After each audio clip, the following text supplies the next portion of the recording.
wabarakatuh. Alhamdulillah. Alhamdulillahirabbil alamin. Wa bihi nasta'inu ala umuri dunya waddin. Wa ala alihi wa sahbihi wa sallim ajma'in. Amma ba'd. Alhamdulillah, puji syukur kepada Allah Subhanahu wa taala.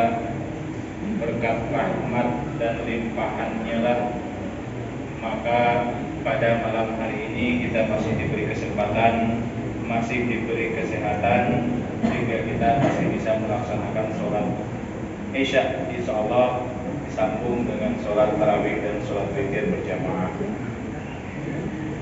Salawat serta salam tidak lupa kita panjatkan kepada baginda Rasulullah sallallahu alaihi wasallam, karena hanya harapan syafaat dari beliau lah, insyaallah kita semua dijamin oleh beliau hingga akhir kiamat untuk bisa mengikuti dan mengikuti beliau sampai ke surga nanti. Amin. Amin.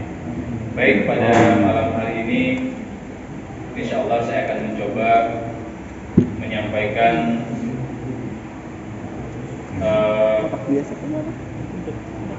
kaifiat ataupun keutamaan daripada bulan Ramadan, di mana ada 10 keutamaan di bulan Ramadan. Insyaallah saya akan menyampaikan 5 dulu, di mana 5 ini tercakup dalam sebuah hadis Rasulullah SAW yang diriwayatkan oleh Ahmad, sebagaimana hadis beliau, qad ja'akum syahrul ramadhan syahrul mubarak iftiradallahu alaikum siyamahu yaftahu fihi abwabal jannah wa tughadlu fihi syayatin. Dari hadis tersebut tadi di atas tercakup ada 5 keutamaan bulan Ramadan, yang mana yang pertama yaitu qad ja'akum syahrul ramadhan syahrul mubarak. Syahrul mubarak, di mana mubarak di sini artinya adalah keberkahan. Bulan Ramadan itu bulan yang penuh dengan keberkahan. Kalau kita lihat dari sisi ekonomi, alhamdulillah di bulan Ramadan ini yang dulu mungkin air tahu itu enggak laku, kurang laku lah gitu ya. Tapi sekarang menjamur dan sangat diminati. Kue-kue yang mungkin hanya untuk sarapan 1-2 biji, alhamdulillah untuk di bulan Ramadan berbondong-bondong orang membuat kue, berbondong-bondong orang memborong kue juga, baik untuk dikonsumsi secara pribadi maupun untuk dibagikan, disedekahkan kepada orang lain. Disinilah berkah daripada bulan Ramadan. Itu dari sisi ekonomi. Kalau dari sisi keimanan, di bulan Ramadan ini sendiri dilipat gandakannya amal-amal yang biasanya mungkin dilipatkan hanya 7 kali lipat, kata Pak Haji Rabuli itu dilipatkan sampai 700 kali lipat.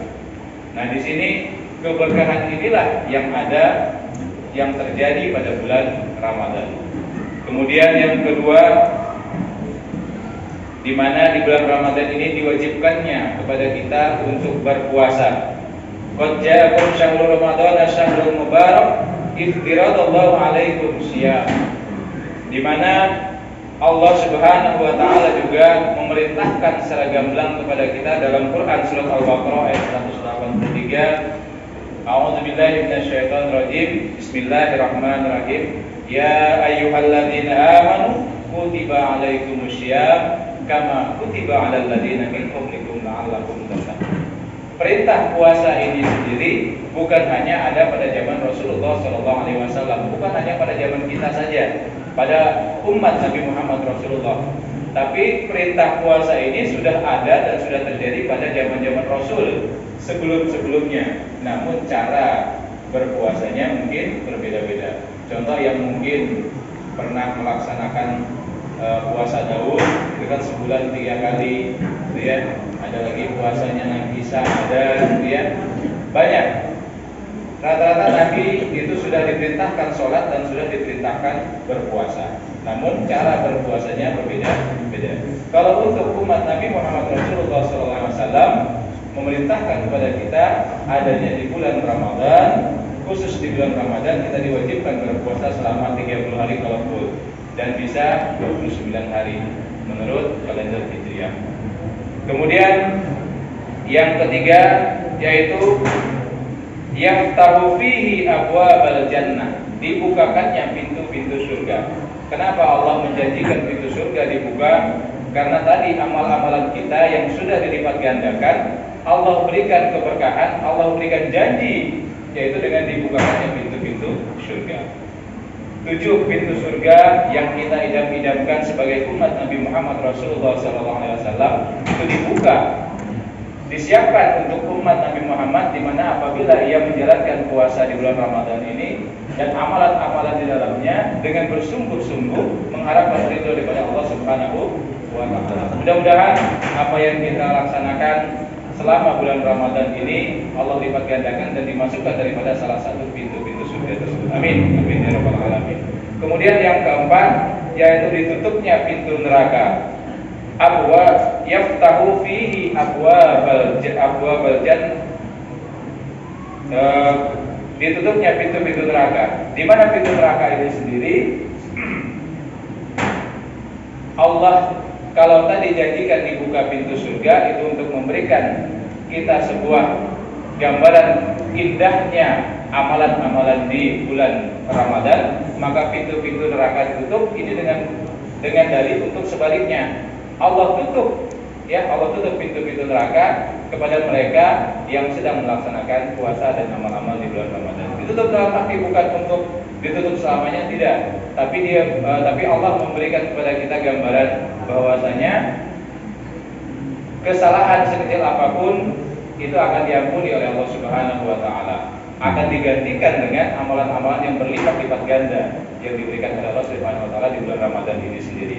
Kemudian yang terakhir dari hadis tersebut di atas yaitu dibelenggunya syaitan, di mana di hadis tersebut tadi wa tuqallibu fihi syayatin, dibelenggunya syaitan.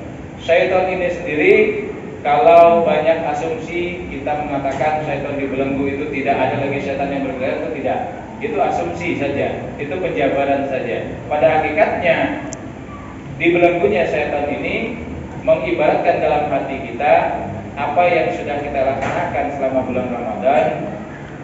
Kita menahan semua amalan kita menahan semua hawa nafsu kita menahan semua apa yang harusnya halal di bulan Ramadan, di bulan-bulan sebelumnya itu diharamkan di bulan Ramadan. Inilah yang dimaksud dibelenggunya. Dibelenggu itu bukan berarti diikat semuanya, tidak, tapi diikat dalam hati kita. Kitalah yang membelenggu setan tersebut, bukan Allah, tapi kita sendiri yang membelenggunya. Nah, dibelenggu di sini kitalah yang menjaga. Kalau kita mengikuti hawa syaitan, hawa nafsu, maka tidak ada istilah terbelenggunya setan itu sendiri. Tapi kalau kita membelenggu setan itu di dalam hati kita dengan menahan yang seharusnya ditahan di bulan Ramadan, maka itulah yang dimaksudkan oleh Allah Subhanahu wa Ta'ala dibelenggunya syaitan. Mungkin ini saja dapat saya sampaikan 5 dari kaifiat manfaat bulan Ramadan. Insyaallah 5-nya lagi saya sampaikan di pertemuan selanjutnya.